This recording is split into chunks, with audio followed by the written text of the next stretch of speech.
Berharap pelayarannya bisa menjadi awal dari petualangan baru di hidupnya, seorang pemuda miskin berhasil memenangkan tiket terakhir untuk bisa naik ke kapal termegah dunia, hingga mempertemukannya dengan seorang gadis bangsawan kaya raya yang membuatnya berani melawan batas kasta demi mengejar cinta yang mustahil bagi logika. Namun alih-alih menemukan akhir bahagia, kapal yang mereka tumpangi malah berubah jadi kuburan raksasa di tengah samudra. Semua berawal pada 10 April 1992 di pelabuhan Southampton, Inggris. Di sana berdiri sebuah mahakarya terbesar yang pernah dibuat manusia, yaitu Royal Mail Ship Titanic. Sebuah kapal pesiar megah yang diklaim sebagai kapal yang tidak bisa tenggelam sekalipun kehendak Tuhan. Karena Titanic dilengkapi dengan teknologi canggih dan revolusioner. Ribuan orang berkumpul menunggu keberangkatan perdana kapal megah itu. Salah satu di antaranya adalah Rose. Rose sendiri merupakan seorang bangsawan yang telah dijodohkan oleh keluarganya dengan seorang bangsawan lain yang jauh lebih kaya. Dari luar, hidup Rose memang terlihat sempurna, tapi di dalam ia tak lebih dari seorang budak yang kebebasannya dirampas oleh keluarganya demi mempertahankan status sosial. Di sebuah bar kecil dekat pelabuhan, keberuntungan sedang berpihak pada seorang pria miskin bernama Jack. Hanya bermodalkan sepasang kartu bagus di dalam taruhan, Jack berhasil memenangkan tiket kapal Titanic. Ia dan rekannya pun langsung berlari secepat mungkin menaiki kapal yang hendak berangkat. Bagi Jack yang hidupnya luntang-lantung sebagai pelukis jalanan, tiket itu adalah sebuah keajaiban, sekaligus kemewahan yang mungkin jarang ia dapat.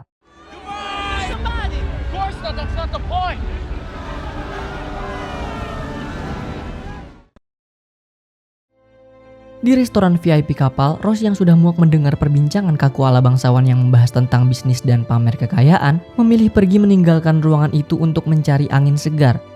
Kehadiran Rose di atas dek kapal pun menarik perhatian Jack yang saat itu sedang melukis. Bahkan Jack enggan memalingkan tatapannya demi memandang kecantikan Rose. Namun seorang penumpang mengingatkan Jack agar jangan pernah berpikir untuk memilikinya, karena Jack hanya seorang pungguk yang merindukan bulan. Yang intinya orang kelas bawah seperti mereka mustahil mendapatkan hati seorang bangsawan. Malam hari, Rose kembali dibuat muak oleh omong kosong bangsawan di atas meja makan. Sebab apa gunanya hidup bergelimang harta, tetapi hidup tanpa kebebasan. Karena hal itu, Rose berlari menuju ujung belakang kapal dengan tujuan untuk mengakhiri hidupnya. Namun tindakan Rose segera dicegah Jack yang kebetulan sedang berada di tempat yang sama. Meski Rose berulang kali meminta Jack untuk tidak ikut campur tentang pilihan hidupnya, Jack tetap berada di sisinya. Bahkan ia menantang ego Rose dengan mengatakan bahwa jika Rose melompat, maka ia juga akan ikut melompat ke dalam lautan lepas dingin itu untuk menyelamatkannya. Perkataan dari Jack akhirnya mampu meluluhkan Rose untuk menggagalkan niatnya. Tapi ketika Rose hendak naik, kakinya tergelincir sehingga ia hampir terjatuh. Untungnya Jack berhasil menarik tangan Rose, namun teriakan Rose barusan juga memancing para petugas datang. Ketika tiba, para petugas mengira kalau Jack berniat meniduri Rose secara paksa. Hal itu pun membuat Jack diborgol, bahkan dicaci maki oleh tunangan Rose. Sebelum masalah mulai membesar, Rose menjelaskan bahwa apa yang dituduhkan semua orang pada Jack merupakan sebuah kesalahan. Justru Jacklah yang baru saja menyelamatkannya. Sebagai bentuk terima kasih, Jack pun dibebaskan, bahkan diberi undangan untuk makan malam bersama keluarga mereka. Paginya, Rose kembali menemui Jack untuk mengucapkan terima kasih yang semalam belum ia sampaikan. Di momen itu, mereka berdua saling bertukar cerita hidup masing-masing, di mana Rose mengakui kalau hidupnya mungkin terlihat bahagia, tapi ia sama sekali tidak merasakan kebahagiaan itu. Bahkan Rose iri dengan hidup Jack yang penuh kebebasan dan bisa melakukan apapun yang ia mau tanpa paksaan dari orang lain. Selain kagum dengan cara hidupnya, Rose juga kagum dengan lukisan-lukisan Jack yang memiliki arti di setiap coretannya. Kebersamaan mereka pun terus berlanjut hingga matahari mulai tenggelam. Di momen itu pula Jack mengajari Rose hal-hal yang tidak pernah dilakukan oleh bangsawan, salah satunya adalah meludah sembarangan. Namun, tindakan tercela itu dipergoki oleh ibu Rose dan rekannya. Mengetahui Jack diundang makan malam oleh keluarga Rose dan tunangannya, rekan ibu Rose yang iba pun meminjamkan setelan jas untuk Jack. Karena jika Jack berpenampilan seperti tadi, ia sudah pasti akan jadi bahan hinaan para bangsawan.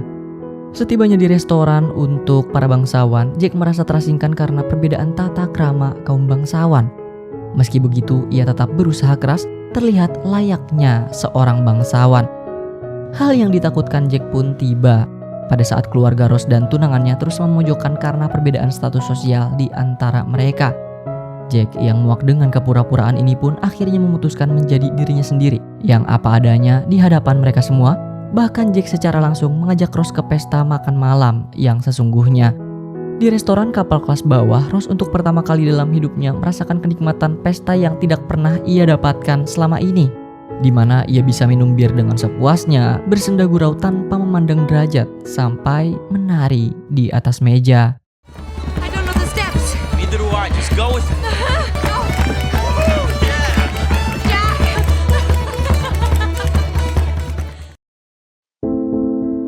Akan tetapi, tingkah Rose semalam ternyata diketahui oleh pelayan keluarga tunangannya. Sang tunangan pun murka. Bagaimana bisa bangsawan seperti mereka hidup berdampingan dengan masyarakat kelas bawah? Baginya, tindakan Rose semalam adalah sesuatu yang memalukan. Bahkan, demi menjaga martabat calon istrinya, sang tunangan pun melarang Jack untuk bertemu dengan Rose. Tapi, itu bukanlah sebuah alasan bagi Jack untuk berhenti menemui Rose. Ia melakukan berbagai cara, termasuk mencuri pakaian seorang bangsawan untuk bisa membaur diam-diam dengan keluarga Rose. Saat Rose tengah mengelilingi seisi kapal dengan keluarganya, tiba-tiba Jack menarik Rose ke sebuah ruangan dan mengungkapkan isi hatinya pada Rose. Namun, yang didapat Jack dari Rose adalah sebuah penolakan. Jack, I'm engaged. I love Cal. Meski begitu, Jack tetap meyakinkan Rose untuk mempertimbangkannya lagi, karena Jack janji akan memberi Rose kebahagiaan seutuhnya, meskipun itu bukan harta. Ucapan dari Jack pun terus menggema di kepala Rose. Ditambah ia melihat seorang anak kecil diajari bersikap kaku oleh ibunya. Rose pun tersadar, dia tidak ingin berakhir seperti wanita pajangan yang mati rasa seperti ibunya. Rose seketika berlari mencari Jack, yang kini sedang berada di ujung depan haluan kapal, sembari menatap matahari tenggelam. Jack yang sadar akan kehadiran Rose langsung memintanya memejamkan mata dan merentangkan kedua tangannya lebar-lebar. Alright. Open your eyes.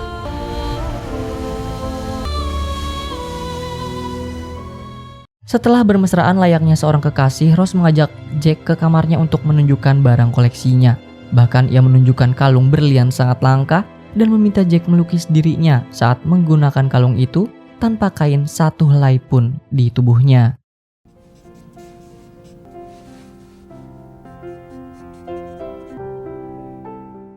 Namun sesaat setelah Jack menyelesaikan gambar, tiba-tiba pelayan suruhan tunangan Rose mengetuk pintu kamar mereka. Karena tak ingin diganggu, keduanya pun memilih menghindar dan kabur melalui pintu lain. Kemudian bersembunyi di sebuah ruangan penyimpanan barang kapal dan menghabiskan malam dengan bermesraan. Put your hands on me, Jack.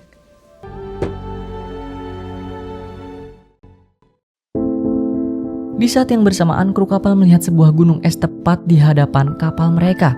Seketika itu juga, mereka langsung memberitahu seluruh kru. Fucking me! Iceberg right ahead! Full astern!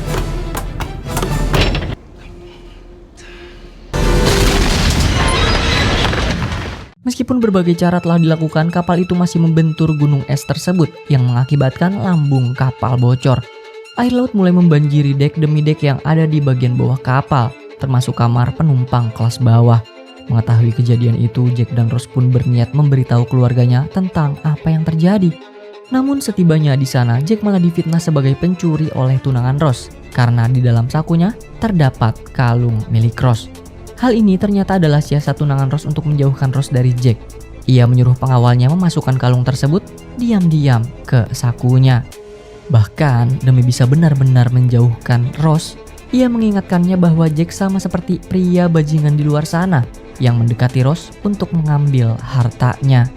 Meski Jack membela diri dengan mengatakan kalau dia dijebak, tapi pembelaannya tidak berarti apa-apa di hadapan petugas. Karena kejadian itu pun, Jack harus ditahan di ruangan bawah kapal.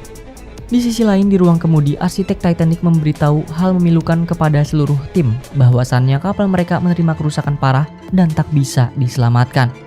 Ironis memang, kapal yang digadang-gadang tidak akan pernah tenggelam sekalipun itu kehendak Tuhan, nyatanya akan karam 2 jam ke depan.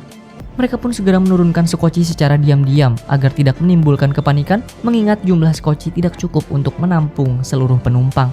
Sayangnya, kabar mengenai kapal akan tenggelam telah sampai ke telinga penumpang kelas bawah. Mereka pun berbondong-bondong menuju ke atas untuk menyelamatkan diri. Keadaan semakin tak terkendali saat petugas menahan mereka semua dengan alasan memprioritaskan penumpang kelas atas terlebih dulu. Sementara kelas bawah berdebat, satu demi satu kelas atas mulai dinaikkan ke dalam sekoci termasuk keluarga Rose. Namun saat tiba gilirannya, Rose memilih untuk menyelamatkan Jack. Ia tak peduli orang mau berkata apa tentang Jack. Yang pasti, Jack telah memberinya kebahagiaan yang tidak pernah ia dapatkan. Goodbye, Mother.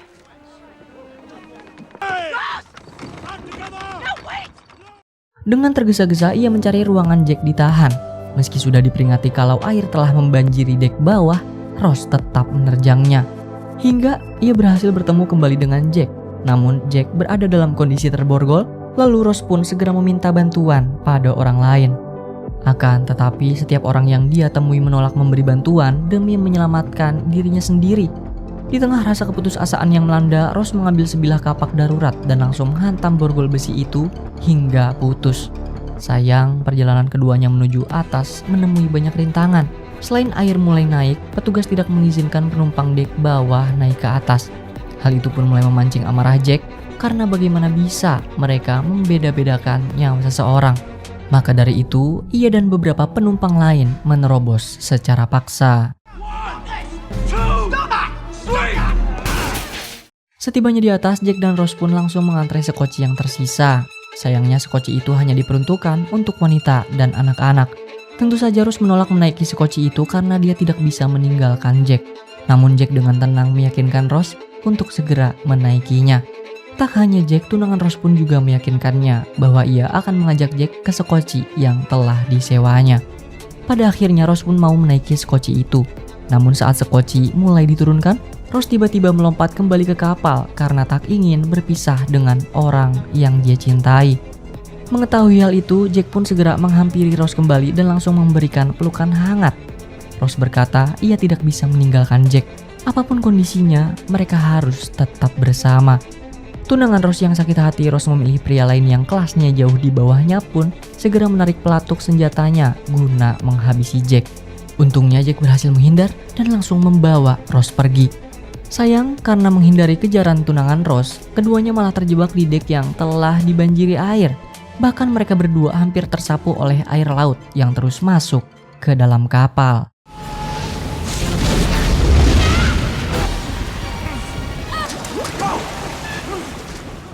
Beruntung, keduanya berhasil lolos dan kini terus mencari jalan menuju atas kapal. Tapi saat mereka berhasil mencapai atas, situasi sudah berubah mencekam. Sekoci terakhir sudah diturunkan, kapal mulai menungging, ratusan orang yang tersisa mulai bergelantungan di pagar kapal yang lebih tinggi, termasuk Jack dan Rose.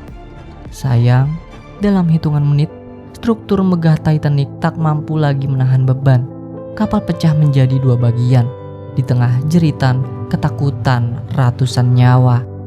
Sampai akhirnya, bagian belakang kapal terangkat vertikal dan meluncur tegak lurus karam ke dasar samudra Atlantik yang gelap.